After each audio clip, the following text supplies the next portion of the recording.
जिनको कैंसर है। इसके बाद उन दोनों के बीच में वापस से लड़ाई होती है। फिर उसके नेक्स्ट सीन में हम नानी को देखते हैं जो पहले से तैयारी कर रही थी कि जब वो इस दुनिया में नहीं रहेंगी तो योंग को परेशानी ना हो। फिर उसके बाद वो योंग के साथ बाहर जाती हैं और बहुत ही अच्छा टाइम स्पेंड करती हैं, साथ ही फ़ोटोज़ क्लिक करवाती हैं और उसके बाद वो थोड़ा इमोशनल भी हो जाती हैं। फिर उसके नेक्स्ट डे हम योंग को देखते हैं जो दुबई गई रहती है जीनिया से मिलने, लेकिन उसके पीछे कुछ ठग्स पड़ जाते हैं और तभी उसके पास जीनिया आ जाती है और वो उसे अपने बस के अंदर लेकर चली जाती है। इसके बाद योंग उससे अपने और इब्लिस के पास्ट के बारे में पूछ रही होती है, जहाँ पर जीनिया बताती है कि तुम दोनों एक दूसरे से बहुत ज़्यादा प्यार करते थे और इब्लिस ने तो तुम्हारे लिए पूरे एक शहर को ही तबाह कर डाला है। वो तुमसे इतना ज़्यादा प्यार करता था कि तुम्हारे अलावा उसने ना कभी किसी को हबीबी कहा और ना ही हबीबी लिखा। वहीं दूसरी तरफ उस यूट्यूबर की वाइफ उसका यूट्यूब अकाउंट ही पूरी तरह से डिलीट कर देती है, जिसके बाद वो यूट्यूबर अपनी दूसरी विश ये मांगता है कि उसकी वाइफ उस जीनी और विश के बारे में पूरी तरह से भूल जाए और इब्लिस ऐसा ही करता है। इधर हम इब्लिस और योंग को एक साथ देखते हैं। जब ये दोनों एक साथ होते हैं तो इब्लिस को पुराने बहुत सारे फ्लैशबैक्स आ रहे होते हैं और जीनिया इन दोनों के ऊपर सिफारिश कराती है ताकि इब्लिस योंग को किस कर सके और इब्लिस ने इसके लिए एक अच्छी सी जगह डेकोरेट भी करी थी और वो उसे वहाँ पर लेके जाता है, जहाँ पर वो बोलती है कि जगह इतनी सुंदर और हमारे कपड़े ऐसे, जिस पर वो ताली बजाता है और उन दोनों के कपड़े एकदम से बहुत ही ज़्यादा खूबसूरत कपड़ों में बदल जाते हैं। जिसके बाद योंग उससे पूछती है, क्या तुम्हें डांस आता है? जिस पर इब्लिस बोलता है नहीं। इसके बाद तो योंग डांस सिखाते हुए उसे अपने करीब लेकर आती है। इधर नानी की एक फ्रेंड को उनके ऊपर शक होता है, इसलिए आधी रात को वो उनके घर पहुंच जाती है और उनके बनाए हुए खाने को टेस्ट करके कंफर्म कर लेती है कि ये वही हैं, लेकिन इन्होंने ऐसा क्या किया है जो ये इतनी ज़्यादा जवान हो गई हैं। हो ना हो इसने किसी न किसी तरह का काला जादू ज़रूर किया है। तभी वहाँ पर ग्रैंड माँ आ जाती हैं और उन दोनों में हाथापाई होने लगती है। इसके बाद उनकी दोस्त उनके कंधे पर बना वो बर्थ मार्क देख लेती हैं जो नानी के कंधे पर था और कंफर्म कर लेती हैं कि ये वही है। खालिद उनके पड़ोस में ही रहता था, इसलिए उसे ये सारी चीज़ें पता चल गई थी और वो ये तय करता है कि वो नानी की दोस्त को ख़त्म कर देगा, नहीं तो चिराग होने की बात सबको पता चल जाएगी और फिर वो मालिक नहीं बन पाएगा। इधर हम इब्लिस को देखते हैं जिसको पानी में किसी की परछाई दिखाई देती है और ये वही बच्चा था जिसको इब्लिस के भाई ने खालिद के लिए कुर्बान किया था। और फिर वो इब्लिस को उसका पूरा पास्ट याद दिला देता है कि कैसे तुम उस दिन नहीं चिराग में गए थे और ना ही उस दिन योंग मरी थी।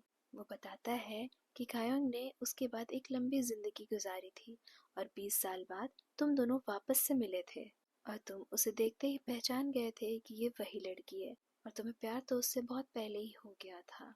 उसकी जान तो बच गई थी, लेकिन वो अब खजूर बेचकर एक ऊँट लेने की तैयारी कर रही थी जिससे वो वापस अपने शहर में जा सके, क्योंकि किडनैपर उसे यहाँ लेकर आए थे अपने मुल्क से दूर।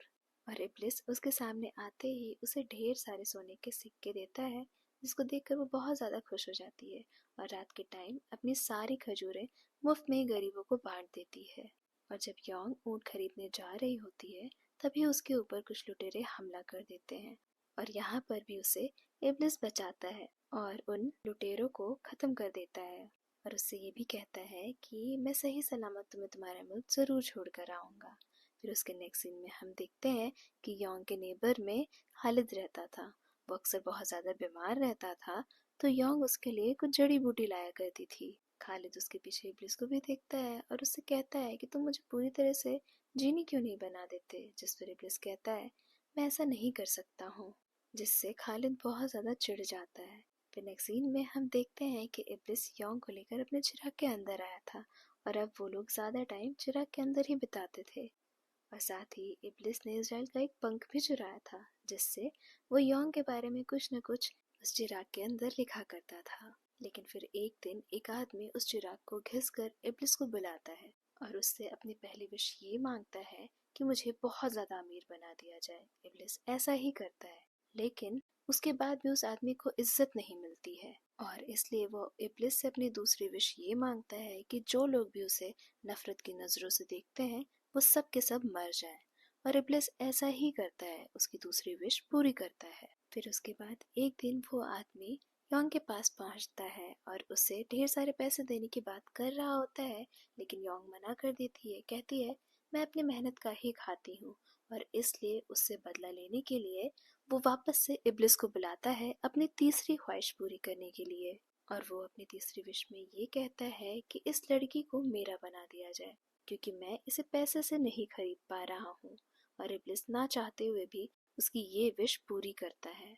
और ऐसा करने के बाद वो आदमी योंग के करीब जा रहा होता है, और इसलिए जब इब्लिस गुस्सा होकर उसकी तरफ बढ़ता है तो खालिद उसके पैर में वही धागा बांध देता है, जिससे वो हिल नहीं पा रहा होता है।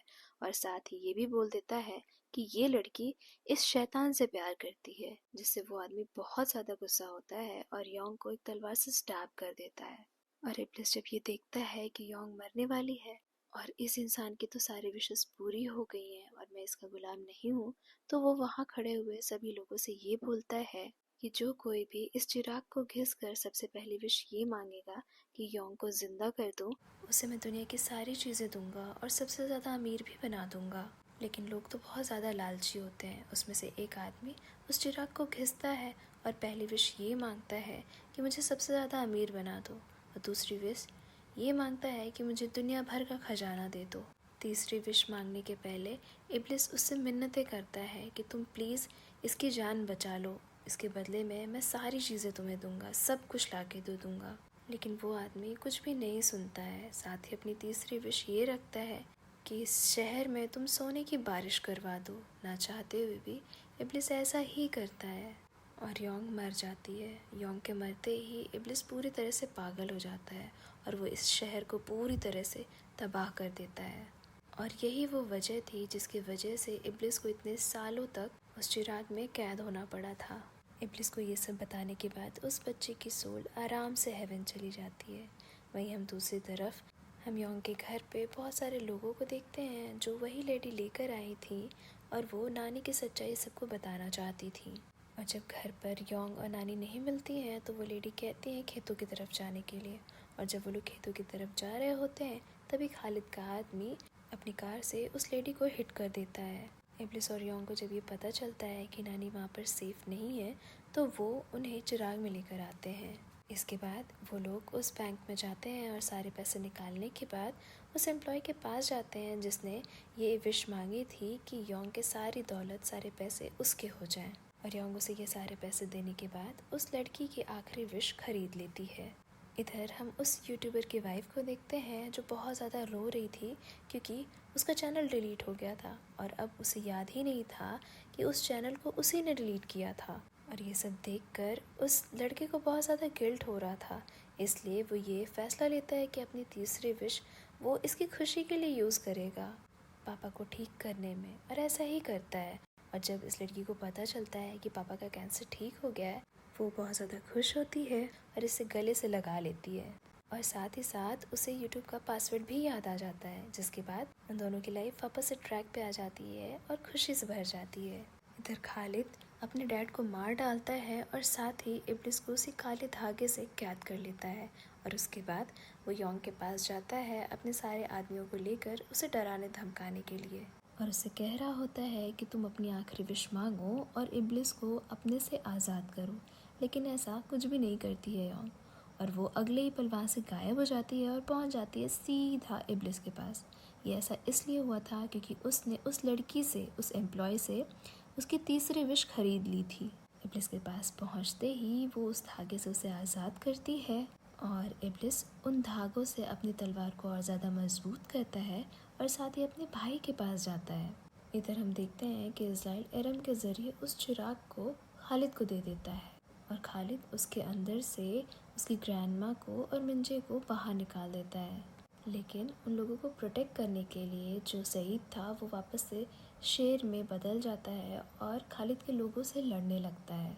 और ये सारी चीज़ें देखने के बाद खालिद को इतना ज़्यादा गुस्सा आता है कि वो मिंजे को शूट करने जा रहा होता है, लेकिन नानी बीच में आकर मिंजे को बचा लेती हैं और गोली उन्हें लग जाती है। जिसके बाद सईद खालिद से लड़ने लगता है और खालिद उसे चकमा देते हुए अपनी एक सिलाई उसके आर पार कर देता है और उस वजह से सईद भी मारा जाता है। उधर हम इब्लिस को देखते हैं जो उस फूल को तोड़ने आया था जो खालिद को रिप्रेजेंट करता था, लेकिन उसे बचाने के लिए वहाँ पर इज़राइल आ जाता है, जिसके बाद उन दोनों के बीच में बहुत ही ज़्यादा बड़ी लड़ाई होती है। इज़राइल जीत नहीं पा रहा होता है क्योंकि इब्लिस ने उसके दोनों पंख काट दिए होते हैं और मौका पाते ही इब्लिस उस फूल को भी काट देता है और ऐसा करते ही असली दुनिया से खालिद गायब होने लगता है। इधर योंग को अपनी ग्रैंडमा के बारे में पता चलता है कि कैसे वो मर गई। इसके बाद वो अकेले एक जगह पर बैठी रहती है और तभी उसके पास में वही एम्प्लॉय आती है जिसके पास में वो सारे पैसे आए थे और वो ये सारी चीज़ें भूल गई थी विश वाली बात, क्योंकि विश उसकी पूरी हो चुकी थी। जिसके बाद वो ये समझ ही नहीं पा रही होती है कि इतने सारे पैसे उसके पास कहाँ से आए, लेकिन वो बैग उसे याद था कि ये बैग कायम का है, इसलिए वो उसे वापस देने लगती है। योंग उसे कुछ भी नहीं बोलती है और वो सारे पैसे ले जाकर वो ज़मीन में गाड़ देती है। उसके बाद योंग वापस से चिराग घिस रही होती है क्योंकि तीसरी विश उसकी अभी भी पूरी नहीं हुई थी, लेकिन उसके बार बार बुलाने पर भी इब्लिस नहीं आ रहा होता है, इसलिए वो वापस दुबई जाती है और वहाँ पर इब्लिस से मिलती है और अपनी तीसरी विश ये रखती है कि मुझे वो सारे इमोशंस फील करने हैं उन लोगों के जो मेरे हमेशा करीब थे, वो कैसा मेरे लिए फ़ील करते थे, मुझे वो फ़ील करना है। इतना सुनने के बाद इब्लिस की आंखों से आंसू आने लगते हैं क्योंकि उसको कहीं ना कहीं लगा था कि अगर उसकी तीसरी विश पूरी हो गई तो वो अब योंग को नहीं देख पाएगा और वो उसे अपने प्यार का यकीन दिलाते हुए उसकी तीसरी और आखिरी विश पूरी करता है और योंग को वो सारे इमोशंस उसके अपनों के अच्छे बुरे सब फील होने लगते हैं और जब वो अपने नानी के इमोशंस को फील करती है तो फूट फूट कर रोने लगती है। फिर उसके नेक्स्ट सीन में हम देखते हैं कि इज़राइल इब्लिस का गला काटने आया होता है क्योंकि इब्लिस हार चुका था, वो ये साबित नहीं कर पाया था कि इंसान बुरे होते हैं। इधर हम योंग को देखते हैं जो डेजर्ट में बैठकर फूट फूट कर बहुत ही ज़्यादा रो रही होती है और उसके पास एरम आती है और वो योंग और इब्लिस की वो सारी यादें उसे वापस कर देती है। साथ ही उसे ये भी बताती है कि तुम्हारी आखिरी ख्वाहिश ने इब्लिस को हरा दिया और साथ ही उसे मार दिया है। और इतना सुनने के बाद योंग फूट फूट कर रोने लगती है और भी ज़्यादा रोने लगती है और वो इतना रोती है कि रोते रोते मर जाती है और उसके बाद उसकी डेड बॉडी को उसके शहर वापस भेज दिया जाता है और उसके बाद उसका फ्यूनरल हो जाता है। फिर उसके बाद हम उसके अस्थियों को देखते हैं जिसको मिंगी जब हाथ लगाती है तो उसमें से एक जीनी बाहर आ जाती है और वो जीनी कोई और नहीं योंग ही थी, जिसे देखने के बाद मिंगी बहुत ज़्यादा खुश हो जाती है और मिंगी उससे अपनी पहली विश ये मांगती है कि तुम हर वेंसडे को उसी तरह से मेरे साथ डिनर करोगी जैसे पहले किया करती थी। और फिर उसके बाद योंग उससे पूछती है और तुम्हारी दूसरी विश, जिस पर वो बताती है कि मेरी दूसरी विश ये है कि जो बच्चे मेरे क्लिनिक नहीं पहुंच पाते हैं उन्हें तुम लेकर आओगी। फिर उसके बाद योंग उससे तीसरी विश पूछती है जिस पर वो बोलती है कि तीसरी विश अभी मैं नहीं बताऊंगी। फिर उसके बाद योंग उसके साथ रहने लगती है लेकिन कोई भी उसे नहीं देख पाता है और सब उसके बारे में कहीं ना कहीं भूल भी चुके थे। उसके बाद सारी चीज़ें अच्छी चल रही होती हैं। फिर एक दिन मिंजी बहुत ज़्यादा सोच कर आई होती है अपनी तीसरी विश के बारे में और वो योंग से बोलती है कि मैं तीसरी विश ये मांगती हूँ कि तुम्हें तुम्हारा सच्चा प्यार मिल जाए। और उसके ऐसा करते ही वो पूरी तरह से योंग और अपनी तीनों विशेस के बारे में भूल जाती है, लेकिन योंग के सामने आता है हमारा इब्लिस और उसे देखने के बाद योंग इतनी ज़्यादा हैरान हो जाती है कि उसे यकीन ही नहीं होता है कि ये सच में मेरे सामने खड़ा है। जिसके बाद वो उसे यकीन दिलाता है कि मैं सच में हूँ, तुम्हें हैरान होने की ज़रूरत नहीं है, लेकिन हाँ हमें साथ में रहने के लिए बहुत सारे पैसे चाहिए होंगे। जिसके बाद योंग उसे उसी गार्डन में लेके जाती है अपने घर के पीछे वाले, जहाँ पर उसने सारे पैसे गाड़ दिए थे। उन सारे पैसों को देखने के बाद वो दोनों बहुत ज़्यादा खुश हो जाते हैं। फिर उसके नेक्स्ट सीन में हम देखते हैं कि इब्लिस इज़राइल के पास गया होता है उसे हाय बोलने के लिए और इब्लिस इज़राइल को बहुत ज़्यादा चिढ़ा रहा होता है, कह रहा होता है कि देखो मैं आज भी ज़िंदा हूँ। जिसके बाद इज़राइल उसे बताता है कि तुम ज़िंदा हो अपनी वजह से नहीं बल्कि ग्रैंडमा की वजह से, क्योंकि जब वो मर गई थी उसके बाद जब हम लोग उन्हें हेवन ले जा रहे थे तो उन्होंने जाने से ही मना कर दिया। उन्होंने बोला मैं हेवन के अंदर तब तक कदम नहीं रखूँगी जब तक तुम लोग इब्लिस को ज़िंदा नहीं करते हो, और उन्हीं की ये ख्वाहिश थी जिसकी वजह से तुम और योंग आज एक साथ हो। जिसके बाद हम उन दोनों को यानी कि इब्लिस और योंग को एक साथ उसी डेजर्ट में डांस करते हुए देखते हैं।